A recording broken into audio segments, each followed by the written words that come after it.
حوالے سے ہمیں ایسے طریقے سے اقدامات اٹھانے چاہیے کہ ایسا نہ ہو کہ کل کو یہ جو دونوں بارڈرز پہ حالات بن رہے ہیں اس کا خمیازہ جو ہے وہ ایک دفعہ پھر ہم بنے. تو اس حوالے سے اس کو ذرا احتیاط سے دیکھنا چاہیے.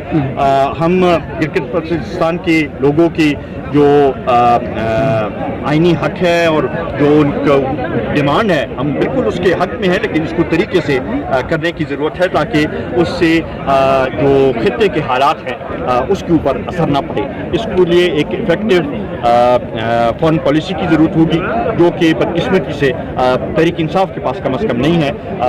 ان کی غلط پالیسیوں کی وجہ سے آج پورا ملک جو ہے وہ اکیلا رہ گیا ہے پوری دنیا میں، اور ہمارے وہ خاص اسلامی برادر ممالک جو ہر حالت میں ہمارے ساتھ کھڑے رہتے تھے وہ بھی آج جو ہے ہم سے دور ہٹ گئے ہیں. تو اس حوالے سے ہمیں بڑے احتیاط سے اس کا ایک قدم لینے کی ضرورت ہے اور اس کے اوپر سوچ بچار کے ساتھ کر کے تاکہ اس کی جو کانسیکوینسز ہیں کشمیر کے حوالے سے اس کے کانسیکوینسز ہیں، اس کے خطے کے حوالے سے کانسیکوینسز ہیں، ان کو سامنے رکھ کر ایک پلاننگ اس کی کرنی چاہیے، تبھی جا کے اس کے اوپر عمل کرنا چاہیے. سر حالیہ ABC اجلاس کے بعد جو اعلامیہ جاری کیا گیا ہے تو اس اعلامیہ کو کس نظر سے دیکھتے ہیں؟ کیونکہ اعلامیہ کے فوری بعد نیب نے مولانا فضل الرحمان صاحب کو جو ایک سرگرم رکن ہے، سرکردہ رکن ہے، تو اس کو نوٹس بھی جاری کر دیا ہے. تو کیا یہ اتحاد جو حالیہ اتحاد قائم ہوا ہے کیا یہ اتحاد مستقبل میں قائم رہ سکے گا؟ دیکھیں ساری پارٹیوں کا وہاں پہ اکٹھا ہونا نیا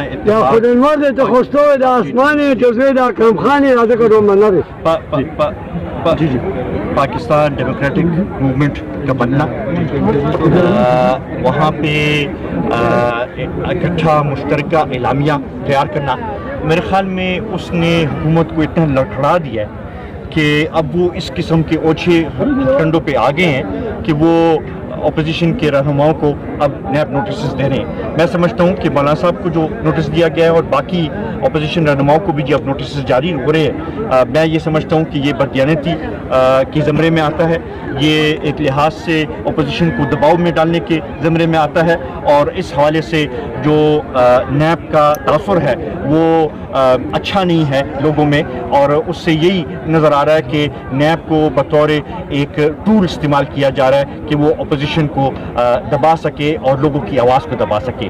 میں سمجھتا ہوں کہ حکومت کو یہ سوچنا چاہیے کہ اتنا ظلم کرے، اتنا دباؤ ڈالے کہ پھر وہ واپس وہ بھی سہ سکے، کیونکہ ایک دفعہ لوگ نکل آئیں تو پھر اس کو کوئی نہیں روک سکے گا. سر اپوزیشن کی ایک پارٹی نے، عوامی نیشنل پارٹی کے ایک صوبائی مرکزی چیئرمین نے، مرکزی رہنما نے یہ بیان دیا ہے کہ مولانا صاحب کو بھی احتساب دینا چاہیے. تو کیا آپ نہیں سمجھتے کہ مولانا صاحب کے نوٹس پر جو ہے وہ اپوزیشن پارٹیاں تقسیم ہو رہی ہے؟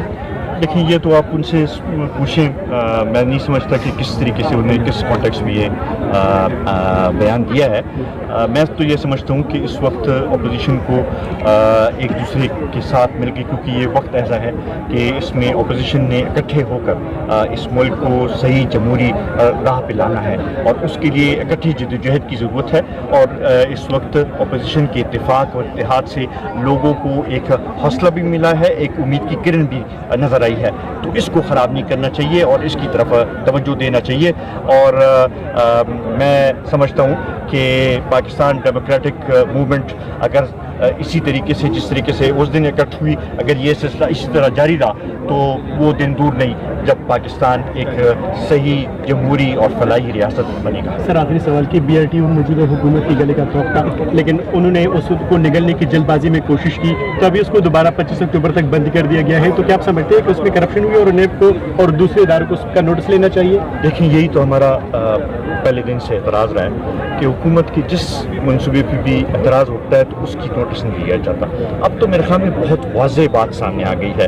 ایک تو پروونشل انسپیکشن ٹیم کی اپنی رپورٹ صوبائی حکومت کی، اس میں بے قاعدگیوں کا ذکر کیا گیا ہے. پھر اس کے بعد اور جو بیانات بعض جو کانٹریکٹرز ہیں، جو کنسلٹنٹس ہیں، ان کے جو خطوط سامنے آئے ہیں، اور اب جا کے جو جس طریقے سے جب منصوبہ پورا بھی ہوا تو اس کے بعد بسوں میں آگ لگنا، اور اس سے ہمیں یہ ثابت ہوتا ہے کہ اس دال میں کچھ کالا ضرور ہے.